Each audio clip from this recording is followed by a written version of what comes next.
Good morning. Today we're talking about recapping the end of 21 to the end of 22 and then going into 2023, what to expect in the housing market. Let's get to it. See you there.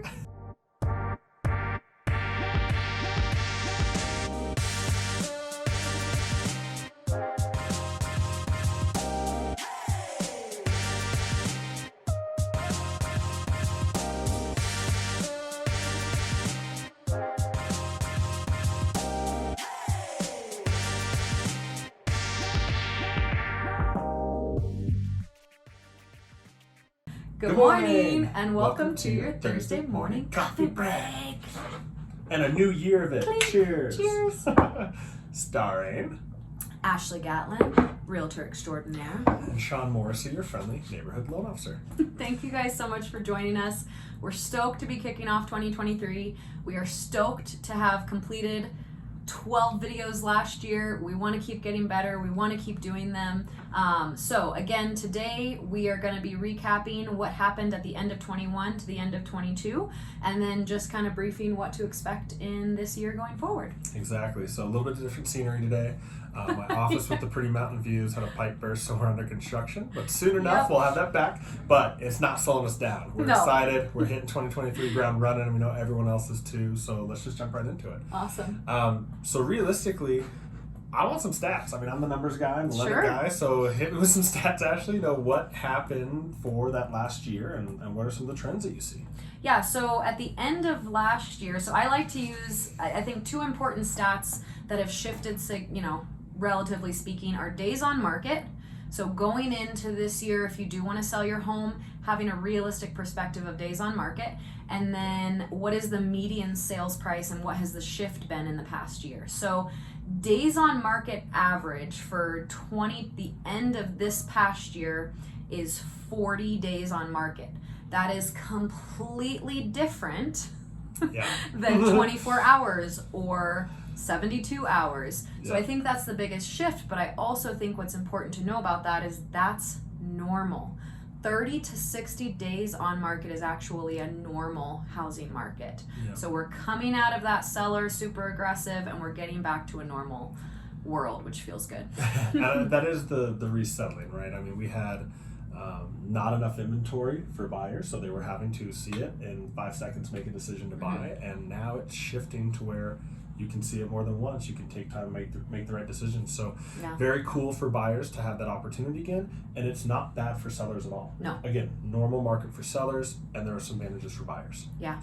Okay, so second data point that I think is super important is the sales price of the property. How much has really shifted? Where has our equity gone, and is it still present? Let's also just make a small note that at one of our videos last year, I let us know we had a 36% appreciation rate in Colorado Springs. So the median sales price at the end of 2022 has gone from $450,000 at the end of 2021 to $441,000 at the end of 2022. So that's a $9,000 difference.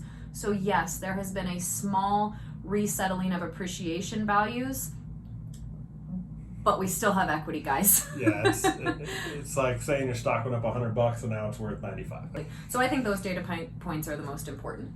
Yeah, absolutely.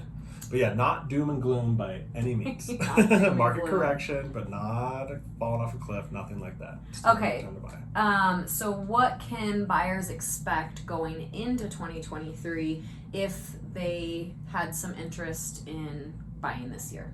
Yeah, so I absolutely think it is a great time to buy. I think one of the nice things about the market shifting from the world's hottest seller's market to more of a buyer's right now is, one, how we mentioned, you can see a home more than once, but also you can get into neighborhoods that you might not have been able to get into because you needed a $50,000 appraisal gap or more during that seller's market. So now, yes, rates are a little bit higher. Historically, they're still in a really good spot. So we just need to have that framework. We've actually seen a settling of rates already. We've seen an improvement so far, as of shooting this video, in January. So awesome. It's been about 2.5 weeks from that end of December to January where rates have actually improved. So still a good time to buy, still a good time to reach out and talk about it, and use this to get into a neighborhood that you wanted to but couldn't the last 2 years. Yeah. That's kind of how I see it. So tell me, some of the options, because we've used the term seller's credit. Can you just tell me what is that, and what are some ways that it can be used in the market now where it wasn't present last year? So when it comes down to it, seller credit or seller concession is when the seller is paying fees for the buyer. They cannot, pay for your down payment, but they can pay your appraisal fee, your title fees, your taxes and insurance, and different things like that do make purchasing a home more costly day one out of pocket. So we are seeing seller credit come back into the market. I would say the majority.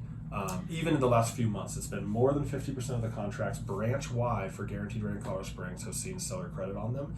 And people are using that in different ways. Mm-hmm. They can use it to buy down the rate if they have their own cash saved to cover their fees. Mm-hmm. If they're okay with their monthly payment where their par rate's at, they can use it to cover fees and get into a home with less out of pocket. 2023 is going to be a big year, and we're pumped. We're super excited. We covered a lot of good content last year. We're going to cover more topics and more content this year, and we're just excited to hit the ground running and help everyone that we can. Yeah, we would love for you guys to pick up the interaction. We had some interaction last year. We'd love to get more interaction this year. So please post your comments, questions, direct message us on Facebook, on Instagram. You can give us a phone call. Obviously, our contact information and numbers right there. We're here to help you. Follow and subscribe to the YouTube video. We got it all. We're going to keep pumping out content. Tell us what you guys need. Ashley's going to have a poll later this week on Instagram just for kind of upvoting different content that you might want to look for, whether it's doubling down on things we covered last year and just doing a deeper dive, or maybe applying it to the market now, or new things. So we want to hear from you. We're really excited to get this year started. Okay. Happy Thursday morning. Happy Thursday. Cheers.